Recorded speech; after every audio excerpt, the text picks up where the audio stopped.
Question number 9 दिख रहा है क्या सभी को? Question number 9।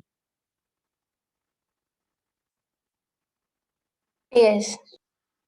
क्वेश्चन नंबर 9 कीजिए।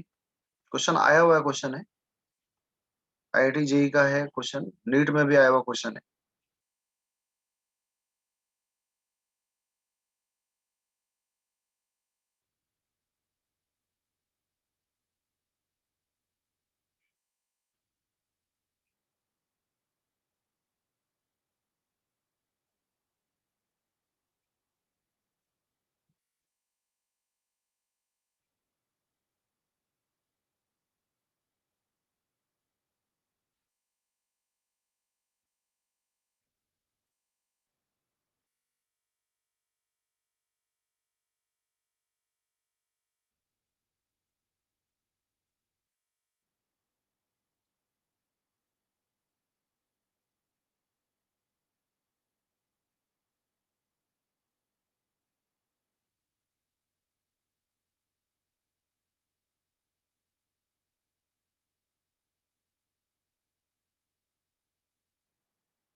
एक यूनिफॉर्म स्फीयर है जिसका मास कैपिटल एम है, और एक रॉड है जिसका मास स्मॉल एम है,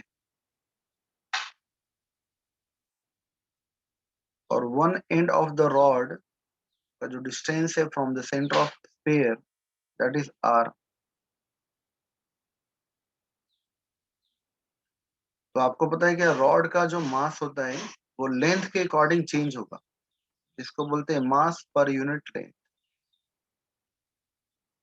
लेंथ का, लेंथ के अकॉर्डिंग क्या होगा, मास क्या होगा, चेंज।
देखिए यहाँ पर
ध्यान से देखिएगा, ध्यान से समझिएगा, क्योंकि ऐसे क्वेश्चन का भी प्रैक्टिस करना आपका, जो अच्छे लेवल का थिंकिंग क्वेश्चन है, जहां पर इंटीग्रेशन का कंसेप्ट है। तो if this is what centre of sphere, तो ये जो फर्स्ट एंड है रॉड का, that is what distance R पर है, और जो लेंथ ऑफ रॉड है वो एल है। ठीक है, इसका मास दिया हुआ कैपिटल एम, इसका मास क्या है, स्मॉल है, इसका मास क्या है, स्मॉल एम। सबसे पहले समझिए रॉड का कंसेप्ट। ठीक है, ये मास ऐसा नहीं है कि लाइन ज्वाइनिंग द सेंटर। ठीक है, कि आप यहाँ स्पेयर लिए, समझते जाइए, और अगर ये रॉड है तो आपने लाइन ज्वाइनिंग द सेंटर लिया और यहाँ फोर्स निकाल दिया। क्यों? क्योंकि ये तो आपका सिमेट्रिकल बॉडी। ठीक है, इसका मास यहाँ पर कंसंट्रेटेड होता है, जिसको बोलते हैं centre of mass, centre of gravity. तो एक ऐसा पॉइंट कि पूरे बॉडी का मास यहाँ पर फोकस होता है, पूरे बॉडी का मास यहाँ पे कंसंट्रेटेड होता है, इसलिए आप कैपिटल एम लिखते हैं। तो रॉड का मास वहां पर नहीं है। रॉड का मास क्या हो रहा है, लेंथ के अकॉर्डिंग चेंज हो रहा है। कहने का मतलब क्या,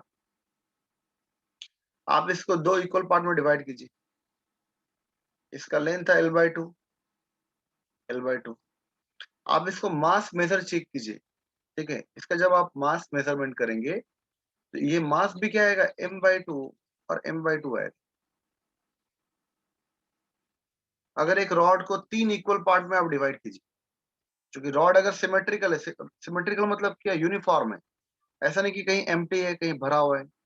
अगर हर जगह आपका मास जो सॉलिड यूनिफॉर्म है, और इसको जब आप तीन जगह इक्वल पार्ट में डिवाइड करेंगे, जैसे ये L/3 है, इसका लेंथ भी क्या, L/3।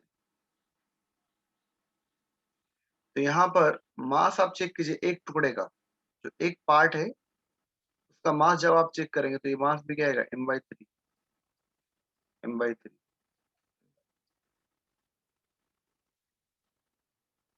ठीक है, तो कहने का मतलब क्या, यहाँ लेंथ के अकॉर्डिंग मास चेंज हो रहा है, लेंथ के अकॉर्डिंग यहाँ पर मास चेंज होगा। ठीक है, तो ऐसा नहीं कि एक ही पॉइंट पर पूरा रॉड का मास है और आपने फोर्स लगा दिया G(m1m2)/r²। तो आपको क्या करना पड़ेगा, सबसे पहले आपको यहाँ लेना पड़ेगा, जैसे ये स्पेयर है और यहाँ पर अगर आपका रॉड है, तो आप सबसे पहले स्मॉल एलिमेंट लेंगे। क्या लेंगे, स्मॉल एलिमेंट dx। ठीक है, स्मॉल एलिमेंट dx, एक छोटा लेंथ का हम एलिमेंट लिए। अब देखिए, अगर आपने स्मॉल एलिमेंट लिया तो इसका मास होगा, जिसको बोलेंगे dm। क्या बोलेंगे, dm। अब यहाँ पर लाइन ज्वाइनिंग द सेंटर, एक डिस्टेंस मानना पड़ेगा x, क्योंकि r क्या दिया, ये जो एक एंड है रॉड का, उसका distance from line joining the centre of sphere. ठीक है, तो आप सबसे पहले df निकालेंगे। क्या निकालेंगे, df। और उसके बाद हम इंटीग्रेशन करेंगे, कहां से कहां, प्रॉपर लिमिट से, ताकि पूरा रॉड वहां पर आ जाए। ठीक है, पूरा रॉड वहां पर आ जाए। तो ये इसका कंसेप्ट है, क्योंकि यहाँ पर रॉड है, रॉड का मास चेंज होता है, लेंथ के अकॉर्डिंग क्या हो रहा है, मास चेंज हो रहा है। तो यहाँ पर ध्यान देना है। तो सबसे पहले ध्यान से देखिए और अच्छे से समझिए यहाँ पर। ठीक है, क्या हो रहा है। तो हम क्या लेंगे, एक रॉड का सबसे स्मॉल एलिमेंट, कहीं भी आप ले सकते हैं। ठीक है, तो हमने यहाँ पर लिया, मान लीजिए। ठीक है, स्मॉल एलिमेंट लेंगे, जिसको हम बोल रहे हैं dx। क्या बोल रहे हैं, dx। और इसका distance from line joining the centre of sphere, इसको हम बोल रहे हैं क्या, x। ठीक है, इसको हम क्या बोल रहे हैं, x बोल रहे हैं। Let x be the distance of this small element of the rod from the center of sphere, from the center of sphere। तो यहाँ पे df क्या लिख सकते हैं, small force is equal to, तो capital G mass of sphere, इसका mass हम बोल रहे हैं dm, और लाइन ज्वाइनिंग द सेंटर का स्क्वायर, x²। अब dm कैसे निकलेगा, तो लेंथ के अकॉर्डिंग मास चेंज हो रहा है, तो हम यूनिटरी मेथड लगाएंगे, जो आप 7th क्लास से पढ़ते आ रहे हैं, कि जब लेंथ l है तो मास क्या है, m है। रॉड का मास क्या है, स्मॉल है। ठीक है, जब पूरा कंप्लीट लेंथ l है तो उस समय रॉड का कंप्लीट मास क्या है, स्मॉल है। तो 1 के लिए क्या होगा, तो ये डिवाइड में आता, तो m/l। इस स्मॉल लेंथ, स्मॉल डिस्टेंस का रॉड का मास क्या होगा। ठीक है, इस स्मॉल एलिमेंट का मास क्या होगा, तो ये मल्टीप्लाई में आता, तो ये क्या आएगा, m/l और dx। क्या आएगा, m/l dx। तो इधर देखिए, इधर लेंथ है और ये लेंथ के अकॉर्डिंग मास है, तो ये क्या निकल गया आपका, ये निकल गया dm। इसी को तो आप बोल रहे dm। जब मेरा स्मॉल लेंथ है ये मेरा स्मॉल मास है, जब कंप्लीट लेंथ था तो कंप्लीट मास स्मॉल है। तो जो स्मॉल लेंथ है, एलिमेंटल पोर्शन है, ठीक है, उसका टोटल के टर्म में कितना मास है, टोटल के टर्म में, तो m/l dx। तो यहां से आएगा df is equal to g mass of sphere dm। dm का वैल्यू क्या है, m/l dx। और यहाँ पर क्या है, स्क्वायर भी, यहाँ पर square. Now we have to calculate the total force between the sphere and between the rod. तो हम क्या करेंगे, इंटीग्रेशन करेंगे। ठीक है, तो इंटीग्रेटिंग बोथ साइड। अब इंटीग्रेशन कैसा होगा, तो यहाँ देखिए, अगर ये मेरा स्फीयर और ये मेरा रॉड है, तो सबसे पहले कोई एलिमेंट यहाँ पर लिया, तो एलिमेंट यहाँ पर लिया मतलब क्या, इसका डिस्टेंस तो दिया हुआ है कि r है। ठीक है, पर जब एलिमेंट यहाँ पर लिया तो यहाँ पर फोर्स क्या होगा, 0। कैसे, क्योंकि जब तक आप रॉड का कुछ लेंथ लेंगे नहीं, ये तो जब तक लेंथ नहीं आएगा तब तक उसमें मास नहीं आएगा। सिर्फ आप एक एंड पर खड़े हैं, आप सिर्फ एक एंड को टच किए हुए रॉड का।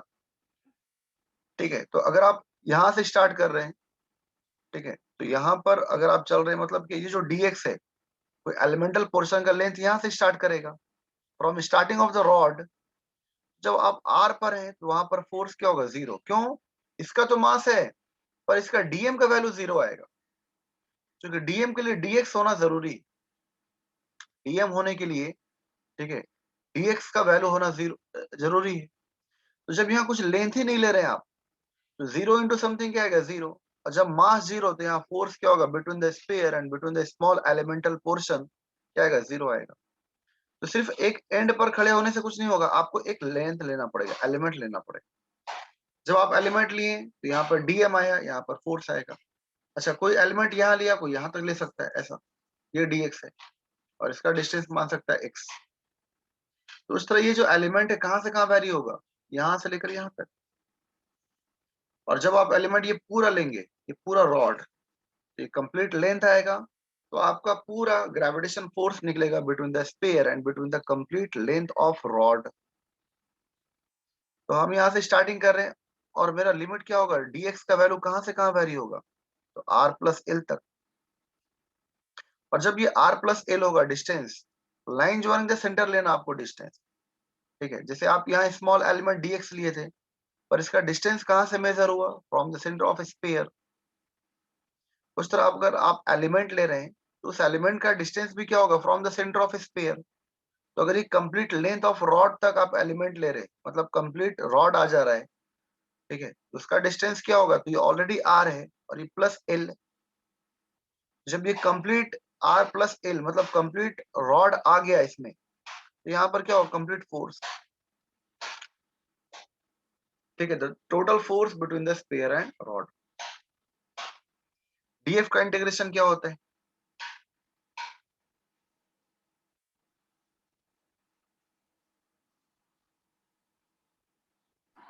एफ होगा। तो df का इंटीग्रेशन क्या होगा, यहाँ पर f, और f माइनस 0 क्या होगा आपका, f ही रहे। ना यहाँ पर कांस्टेंट है, ये कैपिटल जी क्या है, कांस्टेंट है। मास ऑफ स्फीयर क्या है, कांस्टेंट है। मास ऑफ रॉड भी क्या होगा, कांस्टेंट होगा। और ये टोटल लेंथ भी क्या होगा, कांस्टेंट होगा। तो यहाँ बचा क्या, dx अपॉन एक्स स्क्वायर, इसको ऊपर ले गए तो क्या होगा, x का पावर -2। लिमिट कहाँ से, तो r से लेकर r प्लस ए।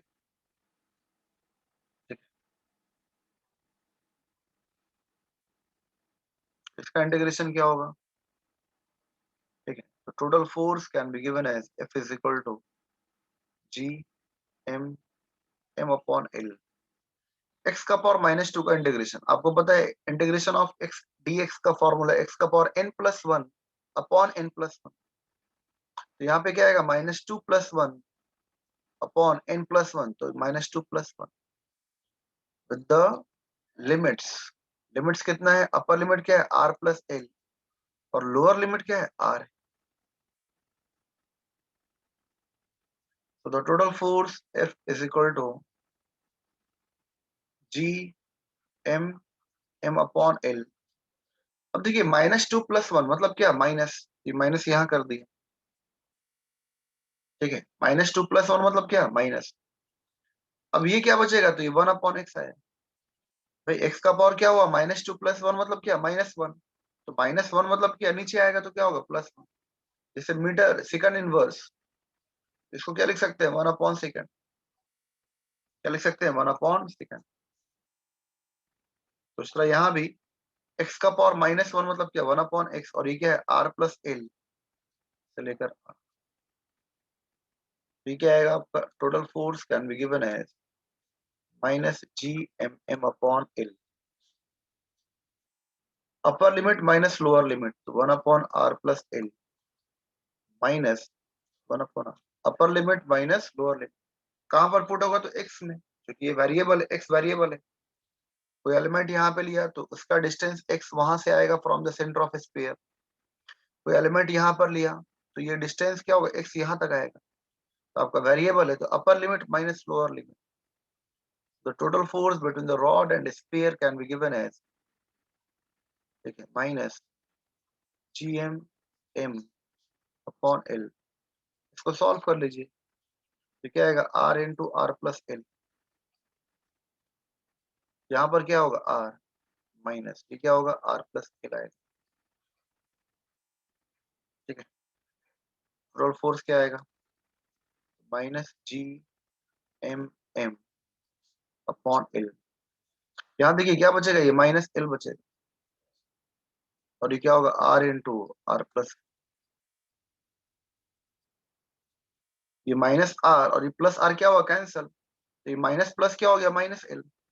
अब देखिए माइनस माइनस क्या हो गया? ये मल्टीप्लाई में, तो माइनस माइनस क्या होगा? प्लस, और एल क्या होगा? कैंसल। तो total force is equal to G/M/M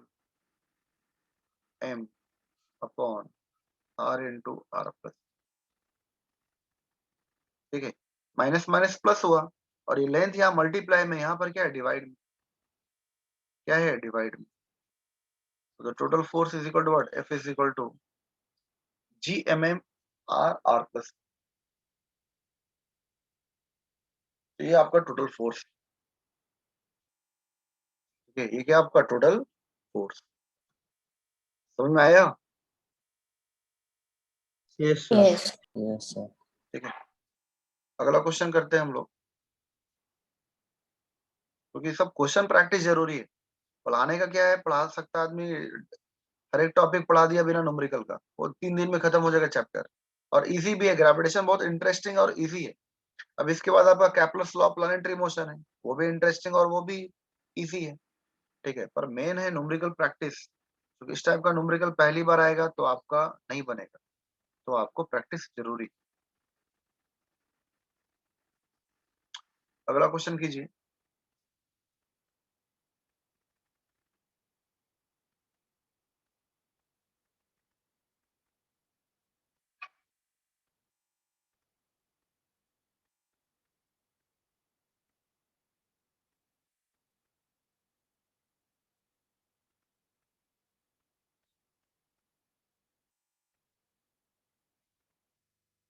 question number 24 दिख रहा है क्या? Yes, sir. Yes sir. Please attempt. बहुत ही अच्छा क्वेश्चन है, बहुत इजी है, 2 ही लाइन का है, पर कंसेप्चुअल क्वेश्चन है। अच्छे से ध्यान से पढ़िए। एक सॉलिड स्फीयर है, ठीक है, एक सॉलिड स्फीयर है जिसका रेडियस कैपिटल आर है, और उसमें से आप एक स्मॉल स्फीयर कट करके बाहर निकाल रहे हैं। तो डेफिनेटली क्या होगा, जब भी कुछ पोर्शन, कुछ वॉल्यूम उसमें से कट हो रहा है, तो उसका मास अफेक्टेड होगा, मास कम होगा। जैसे वाटरमेलन, तरबूज, वो सॉलिड है, ठीक है? सॉलिड मतलब क्या? अंदर मास है उसका, तो एक सॉलिड है। तो अगर एक कोन कट करके बाहर निकाल रहे हैं आप, या फिर मान लीजिए तरबूज आप खाना शुरू किए, तो उसका मास क्या होगा? कम होगा। तो उस तरह एक सॉलिड स्फीयर से जितना रेडियस है, उतना आप कट करके बाहर निकालें, तो रेडियस उसके लिए क्या हो जाएगा? डायमीटर होगा, स्मॉलर स्फीयर के लिए। अब कोई भी ऑब्जर्वेशन पॉइंट पी पर, ठीक है, कितना फोर्स होगा वो आपको निकालना है।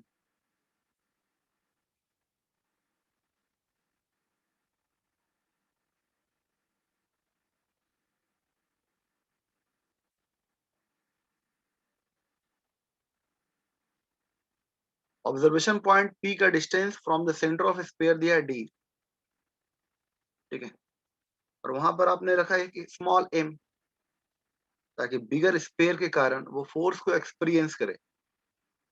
जैसे अर्थ है, तो अर्थ का मास क्या है? कैपिटल है। पर फोर्स को एक्सपीरियंस कराने के लिए, ग्रेविटी को एक्सपीरियंस कराने के लिए आप एक पार्टिकल को रिलीज करते हैं, ठीक है? तभी तो पता चलता है कि अगर पार्टिकल वो अट्रैक्ट हो रहा है, मतलब क्या? पार्टिकल जब नीचे गिर रहा है वर्टिकली डाउनवर्ड, इसका मतलब वहां पे ग्रेविटी है, अट्रैक्शन फोर्स ऑफ अर्थ है, तभी वो अट्रैक्ट हो रहा है।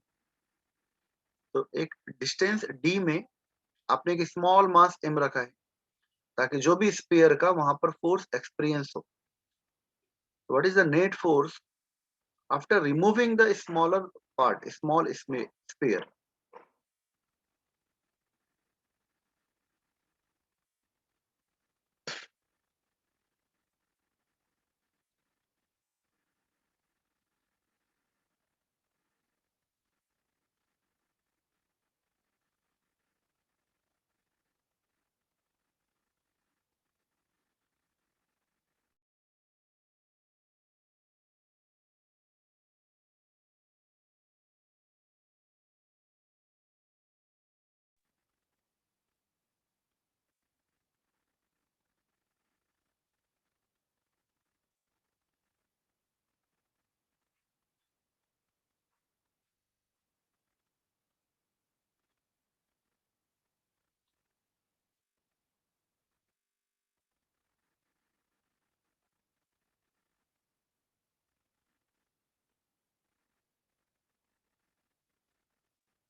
देखिए ध्यान से,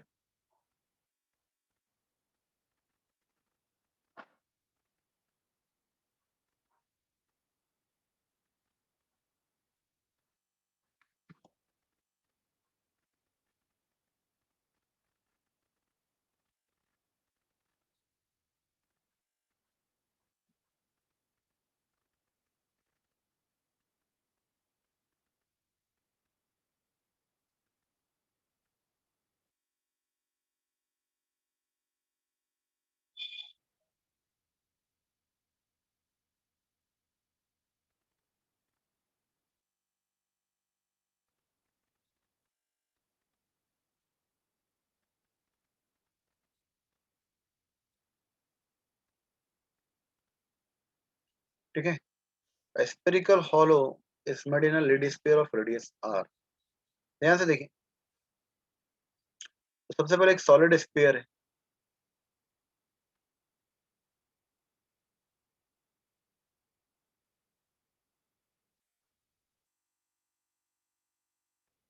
अब इसमें से ये आप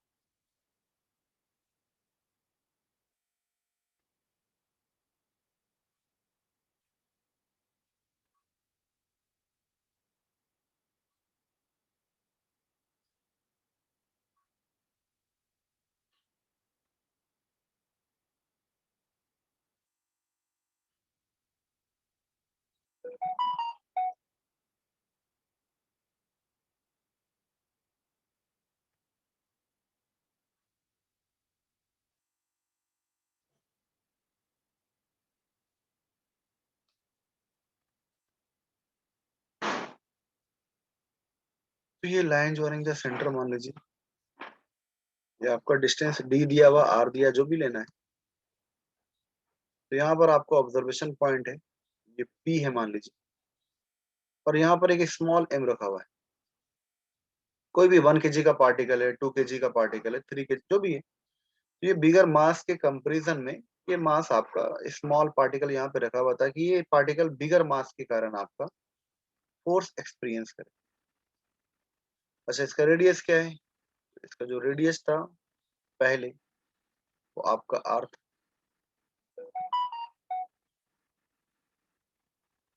क्या था? आर। तो this is what the complete radius R. तो इसके लिए स्मॉलर के लिए क्या होगा, ये पूरा डायमीटर हो जाएगा। इसका रेडियस कितना आएगा?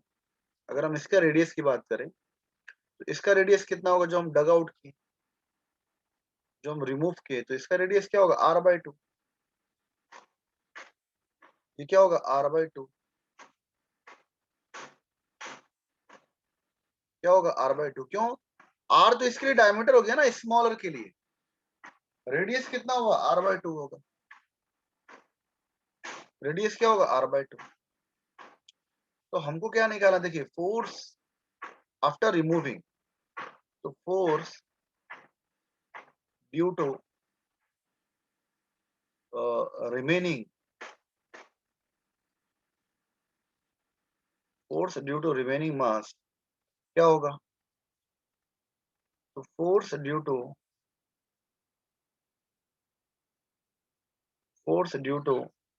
कंप्लीट जब था, स्फीयर माइनस जब ये कंप्लीट मास था, तो यहाँ पे फोर्स क्या लग रहा था? ठीक है, तो वो फोर्स लेंगे, माइनस क्या कर देंगे, ये स्मॉल मास के कारण यहाँ पे कितना फोर्स लग रहा था? Force due to force due to smaller smaller removed मास।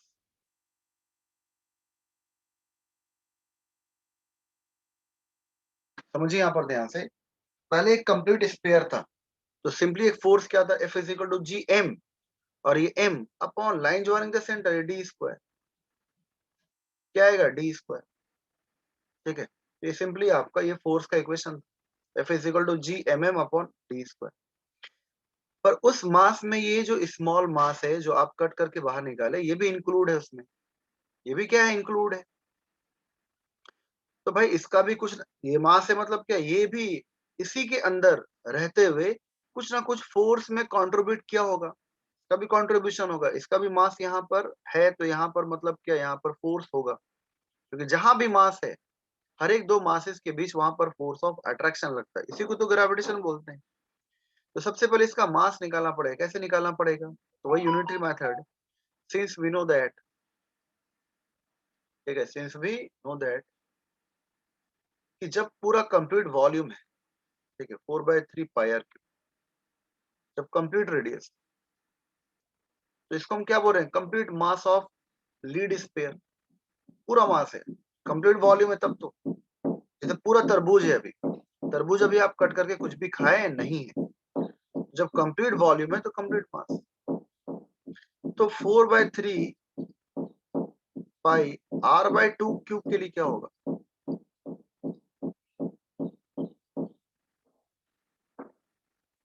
ठीक है, 4/3 पाई r/2 क्यूब, क्योंकि इसका रेडियस है ये r/2। तो यहाँ पर क्या आएगा आपका 1/2 का क्यूब क्या आएगा 1/8। 1/2 का क्यूब क्या आएगा 1/8, और ये क्या होगा 4/3 पाई r क्यूब।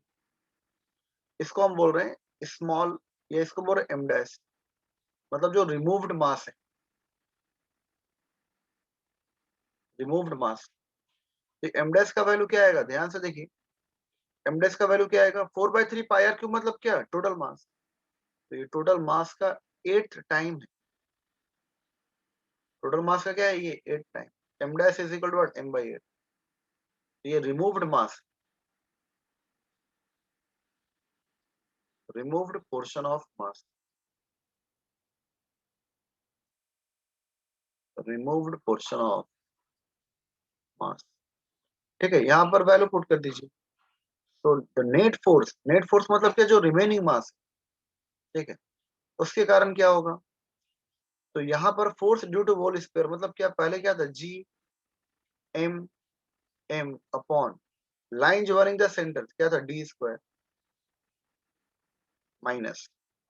अब ये स्मॉल एम जब था, उसका फोर्स क्या था, सिर्फ स्पेसिफिक स्मॉल एम का, ठीक है, मतलब एम डैश का। ठीक है, जो एम डैश है उसका फोर्स यहाँ पे कितना लग रहा था स्मॉल एम पर, तो जी। अब इसका मास, तो इसका मास क्या लेंगे m/8। यहाँ पर क्या स्मॉल एम है, तो जी m1 m2। अब देखिए लाइन ज्वाइनिंग द सेंटर, कभी भी आपका डिस्टेंस क्या लेना है, लाइन ज्वाइनिंग द सेंटर। तो अभी सेंटर क्या होगा, ये यहां से लेंगे हम, कि भाई मेरा ये डिस्टेंस क्या होगा लाइन ज्वाइनिंग द सेंटर। तो ये पूरा डिस्टेंस हमको पता है डी, और ये भी लेंथ पता है, ये भी डिस्टेंस पता है r/2। तो हम क्या करेंगे डी माइनस r/2 का होल स्क्वायर, यही मेरा आंसर है। यही क्या आपका आंसर। तो the net force can be written as F is equal to आप जी एम एम अपॉन, ठीक है, या F is equal to G M M, common ले लीजिए। तो यहाँ पे क्या आएगा 1/d² माइनस क्या आएगा 1/8। टोटल में से ये जो रेडियस है इसका रेडियस माइनस हो जाएगा, तो क्या होगा r/2 का होल स्क्वायर। तो this is the complete force. यही अब क्या है कंप्लीट फोर्स।